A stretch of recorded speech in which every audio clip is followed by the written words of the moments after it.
Андрей, сцепив зубы, жал на педаль газа своей 20-тонной фуры. Только бы он был жив, только бы успеть. Непроизвольно шептали губы мужчины. Впереди тонкая полоска неба посветлела, скоро рассвет, а значит, он уже 12 часов за рулем.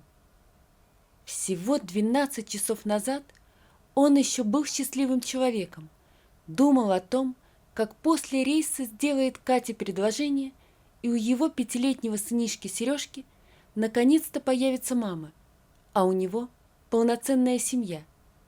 Километры дороги быстро и монотонно проносились под колесами машины. На Андрея нахлынули воспоминания. Он никогда не знал своих родителей и вырос в детском доме.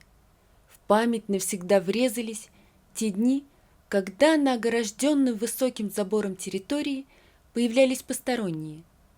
Обычно это были взявшиеся за руки мужчина и женщина, которые стояли в сторонке и наблюдали за играющими детьми. И хотя им, воспитанникам детского дома, никогда ничего не говорили, но все дети знали, что, возможно, эта пара в скором времени станет чьим-то папой и мамой. Каждый из них в душе украдкой мечтал, что выберут именно его. Андрей тоже мечтал, но его так и не выбрали. Когда ему исполнилось 10 лет, он перестал мечтать о родителях, потому что знал, таких больших детей уже никто не забирает. Теперь у Андрея не было мечты, и жизнь сразу же стала скучной и однообразной. И эта белокурая, хрупкая девочка в голубом платье с такими же огромными голубыми бантами на голове появилась в детском доме в самом начале лета. Андрей еще никогда не видел таких красивых девочек. Все детдомовские были одеты практически одинаково. Новенькую звали Аленка. Ей было 6 лет. Ее родители погибли в автокатастрофе, а родственники не захотели брать опеку над девочкой. Тогда, 20 лет назад, Андрей на правах сторожила сразу же взял над Аленкой шефство, защищая от нападок шустрых детдомовцев. Девочка рассказывала ему о своей жизни там, за забором детдома, о родителях, о речке, о лесе, в котором растут грибы, и еще об очень многих вещах, что присутствуют в повседневной жизни ребенка в семье. А когда по голубому летнему небу проплывали белые облака, Аленка поднимала голову вверх и долго пристально что-то высматривала. «Сколько можно смотреть на облака?» – недоумевал Андрей. «Ты ничего не понимаешь», – тихо отвечала девочка. «Там моя мама». «Твоя мама умерла», – сухо замечал Андрей. «Нет», – еще тише продолжала девочка. «Она просто переселилась жить на небо. Она вон там, за облаками, смотрит на меня. Однажды она обязательно придет ко мне и заберет к себе, и тогда мы уже всегда будем вместе». «А я? Как же я? Может, ты попросишь свою маму, чтобы она и меня взяла с собой?» С надеждой спрашивал Андрей. «Конечно, попрошу. И ты думаешь, она возьмет меня?» «Обязательно возьмет. Знаешь, какая у меня добрая мама!»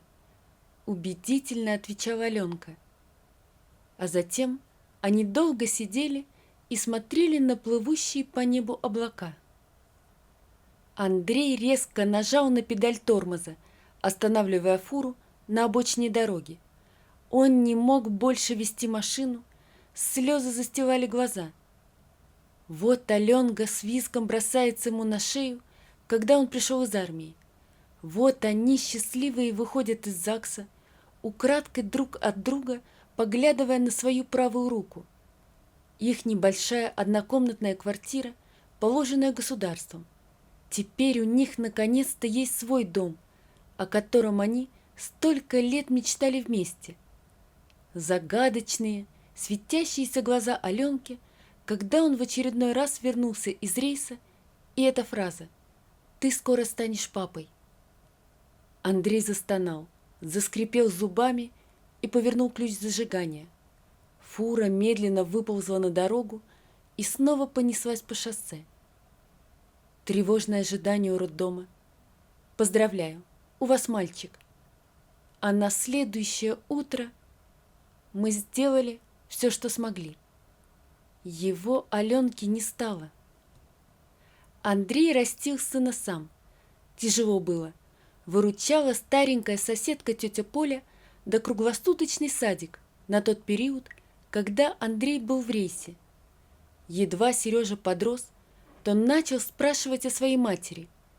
Тогда Андрей не придумал ничего более подходящего, чем рассказать сыну о небе и облаках, о которых так много в детстве рассказывала Аленка. Может, это было и неправильно с педагогической точки зрения, зато у мальчика в сознании прочно укоренилось чувство, что мама у него есть, просто она не такая, как у всех остальных детей. Для своих 5 лет Сережа был очень рассудительным и не по-детски серьезным мальчиком. Он знал, что если от папы еще и можно что-нибудь утаить, то от мамы это сделать было никак нельзя, ведь она там, высоко в небе, прячется за облаками и наблюдает за ним. Сережа старался ее не огорчать. Мальчик всегда думал, что если мама увидит, какой он хороший сын, то однажды непременно спустится к нему с небес. Когда это произойдет, он крепко возьмет маму за руку и уже никогда от себя не отпустит. Сереже очень не нравилось, что в их с папой жизни вдруг появилась тетя Катя. Она приходила все чаще и чаще, а неделю назад совсем перебралась к ним в дом. Когда был папа, тетя Катя играла с ним, смеялась. Но когда папы не было рядом, она становилась злой и не обращала на мальчика никакого внимания. Сережа хотел рассказать обо всем папе, но не успел. Папа ушел в рейс. К тому же он не отвел его в садик, как обычно, а, улыбаясь, сказал, что теперь о нем позаботится тетя Катя. Тетя Катя сначала не хотела оставаться с мальчиком, но папа сказал, что нужно же когда-то привыкать. Она улыбнулась и согласилась. Ночью Сережа проснулся от того, что у него очень болел живот. Мальчик попытался разбудить тетю Катю, но она ответила, чтобы он потерпел до утра. Сережа мужественно терпел, а боль то нарастала, то утихала. Под утро измученный мальчик уснул. Катя открыла глаза и сладко потянулась всем телом. Наконец-то она добилась своего. Она сейчас здесь, в этой отдельной квартире, а не в комнате общежития с 2 соседками. Долго же ей пришлось обхаживать этого высокого, с виду простоватого парня. Правда, замуж Андрей ее пока не зовет. Но ничего, это вопрос времени. Лицо Кати растянулось в улыбке, пока все складывалось хорошо. Вот только этот мальчишка – сын Андрея. Он так не вписывался в Катины планы, совсем не вписывался. Но ничего, когда она станет законной женой, все это можно будет исправить. Катя не сомневалась, что сможет уговорить Андрея отдать мальчика в круглосуточный садик, а если повезет, то и в интернат. Сегодня была суббота, впереди 2 выходных дня, и надо же было Андрею такое придумать перед рейсом – оставить мальчишку с ней. Часы показывали 8. Катя встала и бросила на кровать мальчика недовольный взгляд. «Спит. Хотел мне ночью концерт устроить со своим животом», – распустил его Андрей. «Но ничего, у меня не покапризничает». Злорадно подумала женщина и отправилась в ванную комнату. «Да, своя ванна – это тебе не общий душ в общаге», – думала Катя, погружаясь в воздушную белую пену. Через час Одетая и накрашенная Катя с досадой смотрела на Сережу. Сколько он будет еще спать? Ладно, хлопья с молоком на столе, встанет, поест, не маленький, подумала женщина и решительно хлопнула входной дверью. Едва Сережа проснулся, живот схватило с новой силой. Боль была настолько нестерпимая, что мальчик вскрикнул и со слезами начал звать тетю Катю. Но ее нигде не было, а боль все нарастала и нарастала, пока не вспыхнула огнем. Последним, что помнил Сережа, был его собственный крик. Затем мальчик потерял сознание. Полина Викторовна, что жила через стенку, с тревогой прислушивалась к звукам в соседской квартире. Все эти годы старая одинокая женщина помогала Андрею растить малыша и любила Сережу как своего внука. Да что же там происходит? Не выдержала Полина Викторовна и позвонила в дверь. Никто не открыл. Женщина еще некоторое время потопталась у двери, а затем решительно взяла запасной ключ, что Андрей ей оставил на всякий случай, и вошла в квартиру. Сережа лежал тут же в небольшом коридорчике на полу. Полина Викторовна вызвала скорую помощь, а когда мальчика увезли, позвонила Андрею. Сегодня в детском хирургическом отделении городской больницы, как обычно по выходным, дежурила медсестра Варя. Она всегда брала дежурство на выходные, потому что ни мужа, ни детей у нее не было, в отличие от остального медперсонала. Варе шел 31 год, у нее была стройная фигура и миловидное лицо. Вот только одна нога от рождения была чуть короче другой, и молодая женщина ходила прихрамывая. Варя уже давно смирилась с тем, что никогда не выйдет замуж, и все тепло своей души дарила маленьким пациентам больницы. Этого мальчика оперировали несколько часов. Острый аппендицит с разрывом. Ребенок чудом остался жив и сейчас лежал в реанимации с кучей трубок. Как можно так халатно относиться к ребенку? Не переставала возмущаться Варя сама с собой. Да и что это за родители такие? Мальчик поступил по скорой сам, без сопровождения. Сутки уже прошли, а ни мать, ни отец так и не появились. Одна только бабка все названивает, да названивает по телефону. Говорит соседка. Но объявятся они, я им все выскажу. Пусть меня потом ругает зав. Отделением, все равно молчать не буду. Легкое подергивание век мальчика разом оборвало поток гневных мыслей в голове Варвары. Она склонилась над ребенком. «Ну же, малыш, давай, открой глазки!» Тихо зашептала женщина. «Давай, посмотри на меня!» Веки были такими тяжелыми, что Сережа никак не мог их поднять. Вдруг он услышал тихий ласковый голос. Так с ним еще никто не разговаривал. Мальчик медленно, с трудом открыл глаза. Сначала он ничего не видел, кроме густого, непроницаемого белого тумана. Но вот туман задрожал, потом заколебался и начал рассеиваться. Из тумана медленно проступало красивое женское лицо в белой шапочке. «Мама!» — еле слышно прошептал Сережа. «Наконец-то ты спустилась с неба! Я так долго тебя ждал, всегда ждал!» «Все будет хорошо, малыш, теперь все будет хорошо!» — шептала в ответ Варя, глотая слезы. «Ты же не уйдешь больше на небо, правда? Не уйдешь? Скажи, мама!» «Не уйду!» Шатаясь на негнущихся ногах, с осунувшимся от усталости и напряжения лицом, на котором безумным огнем сверкали красные воспаленные глаза, Андрей вошел в детское хирургическое отделение больницы перед самым закрытием. «Где он? Мой сын! Он жив!» Мужчина крепко схватил за плечи дежурную медсестру.